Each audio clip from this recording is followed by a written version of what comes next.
Hello and welcome to ETBFSI. Today we have with us Sanjay Sharma from iFinance. Welcome on the show, sir. Hi, how are you, Aishan? All good, sir. Thank you so much for joining in. One thing I would like to understand from you, the NBFCs have seen a tough time uh, pre-COVID as well and currently as well. How do you see the overall situation panning out given that the FM has given a decent package in that sense? The regulator has also come out in support. How do you see the NBFC situation right now? As I think everyone continues to repeat, it is an unprecedented scenario, and Hmm, it is truly something that is very difficult to predict. But having said that, it's the business's job to make some sense out of what's happening. hmm, And while I think I mentioned earlier also that the government packages by themselves aren't bad. I think they're quite positive, but hmm, the way they are implemented is going to decide whether they are successful or not. I think implementation is where the key lies, hmm, and I think we've seen mixed outcomes so far. The TLTRO was a very good initiative, but it did not see a lot of success because somewhere they did not address the concern that banks have on the hmm, credit risk of lending at this point. It's hmm. not liquidity that they're worried about, and Yes. TLTRO basically addresses liquidity. Similarly, I think there was this package on giving some credit guarantee for Hmm, lending by banks and for bonds purchased by banks. And somehow that has been limited to a very short term, 3 months is what was mentioned. And that, in a way, negates the real purpose of that initiative. So I think ultimately how things are implemented on the field and how effective they are will depend on how sensible the deployment is. Sir, a majority of your customers are micro enterprises. If you could just take us through what are the conversations that you are having with the micro enterprises out there. And I also believe that you are spread across throughout India with different industries, different sectoral industries in your portfolio. If you could just tell us what are the conversations with the micro enterprises over here. At the same time, what are the conversations you are having with the banks in terms of getting the moratorium benefit? Sure. We, as you know, provide loans to micro enterprises, and these are typically working capital loans, which are typically 1 lakh, 2 lakh, or thereabouts. So they're not very large loans. Hmm, And these are small enterprises. They are from the manufacturing sector. They are also from the trading sector, from servicing sector also. And we also do address some of the dairy sector, which you could call semi-agri in nature. Uh, we've been having conversation with our customers repeatedly because the scenario is changing so dramatically that 2 months back when we started talking to them, March had just ended. We were into beginning of April, and we surprisingly found that a lot of our customers were very positive. In fact, most of them, more than 50%, said hmm, that the impact of the disruption is going to be only marginal. They hmm, will continue to repay our installments. In fact, most of them did not even ask for a moratorium. hmm, And in March, we collected more than 95% of what was due. The customers hmm, did not really feel that it was such a big challenge. We've recently had conversations, although the mood has become a little more moderated. But in general, the micro enterprise owners do not feel seem to be completely phased by hmm, what's coming. And I believe part of the reason is that they've seen difficulties and they have grown up under difficulties. They've never had it good in terms of getting funds easily from banks and so on. So hmm, they've been very frugal in the way they have used money. hmm, They don't have too much of leverage, and they believe that since their cost base is so small, they don't have too much of fixed costs. They will reduce their expenses and see this period through. I think important for them is that this period does not get prolonged. So I think they're quite happy when I speak to them in terms of things opening up. In May, a hmm. lot of them have started opening their enterprises, shops, or whatever whatever they run. And I think a lot of our customers also happen to be in non-metro locations. We have hardly 2 or 3% branches in metro locations. Hmm. So a lot of these customers are still a little less impacted, but by what you hear and see in the metros. Hmm. So I think that is on the customer. So customers, if you ask me to summarize, customers are not as depressed as sometimes we think that MSMEs are all feeling that that they will not survive. Micro Hmm. enterprise customers feel that they probably will manage. Hmm. On the government moratorium announcement, we have again asked our customers, and I believe at this point, about 30 to 40% of our customers do want Hmm. moratorium, and we are going to support them. Hmm. But most of them are happy to continue paying because they understand that there's also interest cost to be paid at the same rate. So today, if you ask me, I would say about 30-40% want moratorium. As time goes, we'll see. But my Hmm. sense is that when I look at the repayment rate in May, it is Hmm. already looking better than April. Hmm. So people already started feeling that they can pay, which probably in April, some of those who didn't pay have paid in May. Hmm. And my sense is that June will be even better. So things settling down. Moratorium, we will provide customers moratorium where there is need, but Hmm. we don't want to unnecessarily press on and say that, let's give moratorium to everyone, because Yes. ultimately we don't want our customers to feel that they paid interest costs on that. And second thing is that we believe that a little bit of discipline Hmm. in making payments should be there. The borrower should always know that this money has to be paid back. Hmm. And although there should never be pressure on the borrower to which harms his or her business, Hmm. but at the same time they should know that ultimately over time they will still have to pay that borrowing. And I believe that a 6 month hiatus between payments Hmm. is going to change that discipline of regular payment. So we Hmm. want customers to continue to pay, and we prefer not to give extensive moratorium, but where needed, definitely customers will get moratorium. Okay. And on the bank side, moratorium availing benefits from banks specifically, how are the conversation with banks on that space? Yeah, again, their scenarios change. Hmm. In March, when we spoke to them early April, everyone said that we will be very supportive. And somewhere Hmm. by end of April, people had, because I think everyone was looking at State Bank of India, and everyone said that no moratorium. Now again, things have swung back, Hmm. and a lot of banks are willing to give moratorium. A lot Hmm. of securitized investors, people who have borrowed or who have invested into bonds that we have securitized, Hmm. even they have agreed to give moratorium. So today, much more acceptance is there on providing moratorium, whether you look at bond investors or you look at banks, Okay. which is a very positive sign. Okay, that's great. Sir, on the debt side, you must have sort of planned out some funding as well. So what are the fundraising plans over here? Sure. I think one of the key requirements at this point is to stay liquid. Hmm. We as a company are quite robust in terms of our profit margins, the expense management, etc. So Hmm. liquidity is the primary challenge that we look at this time.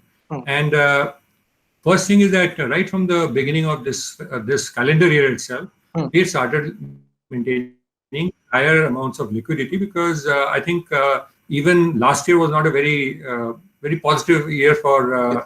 lending to NBFCs. Hmm. So we had been maintaining more than 3 months of liquidity, which a lot of NBFCs also did so. Hmm. And that was a good move because today we are not squeezed for on liquidity. Hmm. We are, besides that, looking still to raise further funds. We closed certain deals in early weeks of April Hmm. when COVID had already arrived. Hmm. We also intend to look at the new facilities that SIDBI is now providing under the RBI's scheme. We are also looking at raising some of the bonds under the TLTRO or the Hmm. CGTMSC program. So I think these are interesting programs, and we will Hmm. raise money through them. Hmm. Besides that, we are also quite positive on collection from our customers. We are seeing a reasonably good amount of collection.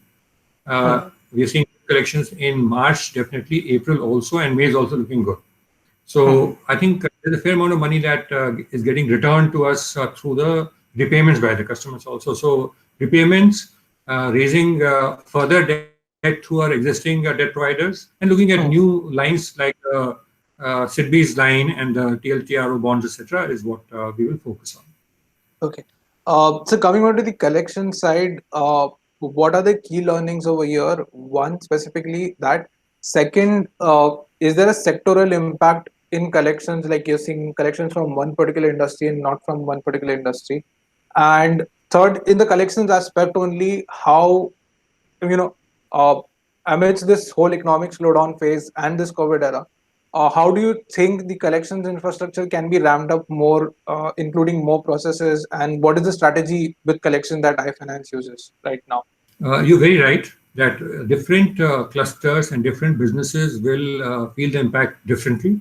Hmm, So we have a very large percent, more than half of our customers are customers who we believe will not get impacted much, because these are hmm, people who are into primary activities like dairy, for example, hmm, lots of groceries, then there are pharmacies, there are general trading shops. These are entities which will bounce back very quickly. hmm, Then there are those which will get moderately impacted. These are the typical traders or shops, people selling garments and so on.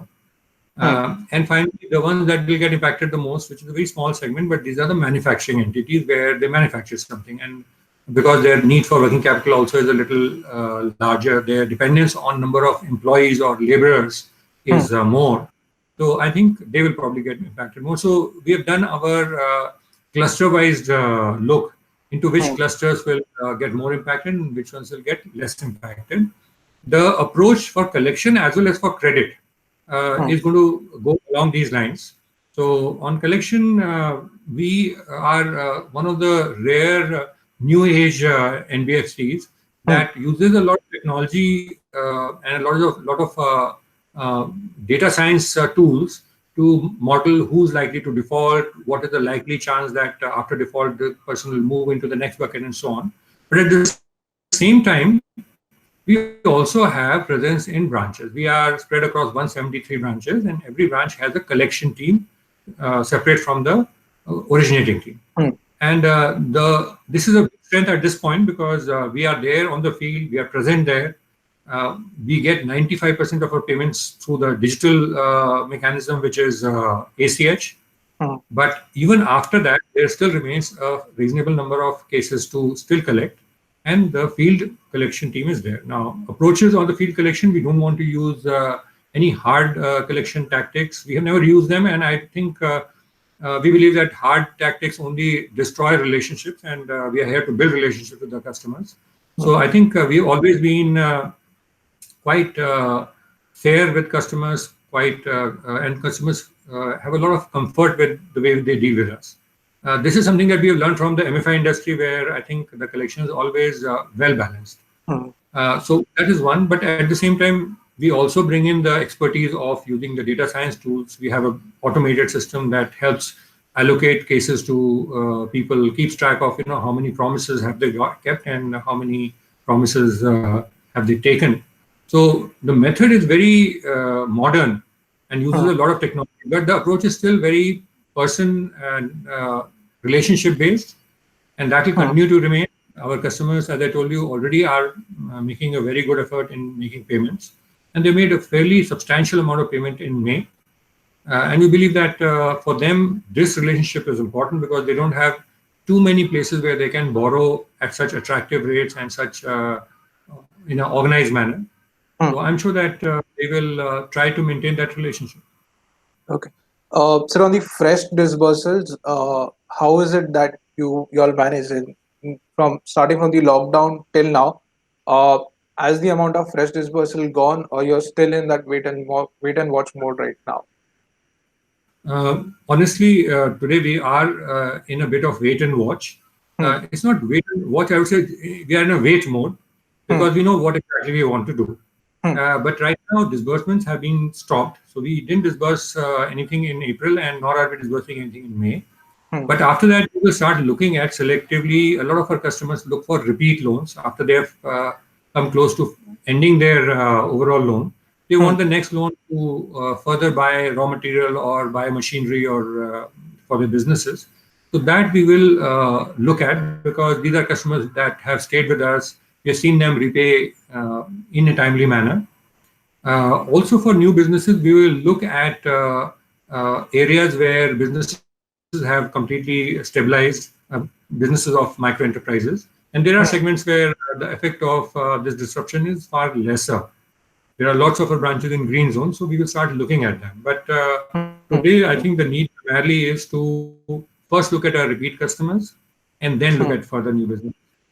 So I think it also Okay. depends, Ishan, on the liquidity position. So as liquidity improves, Hmm. um, companies like us will probably feel comfortable going and starting to disburse. Okay. So coming on to the new business front, one specific point, a lot of NBFCs were dependent on the cash flows as one of the main underwriting points. This lockdown has impacted that. Even the good guys who you are lending to might have been impacted. So how would you change your underwriting strategy over here? Just if you can, uh, you must have thought of during this lockdown how to go about the new underwriting strategy over here. Yeah, I think for new businesses, looking at their most recent cash flows, which is what normally every finance company wants to see, will have to change, because the most recent cash flows will probably be the worst cash flows that you look at. So I Yeah. think there what will help us is that we have a cluster approach, and Hmm. we understand that if there is a person who makes, let's say, who manufactures shoes, we know that if that person has 15 people working for him, then so much of production is possible. If he has 5 people, then so much.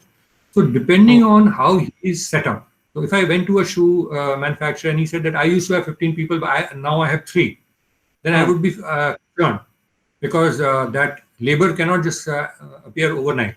But if someone came in and said that I have 15 people, my working capital need is such and such, based on that setup itself, I can start estimating what sort of cash flows are possible, because he has the raw material, he has the assets Hmm. to produce. Hmm. And so my assessment will be based on more the capacity of that individual and what that can yield to him.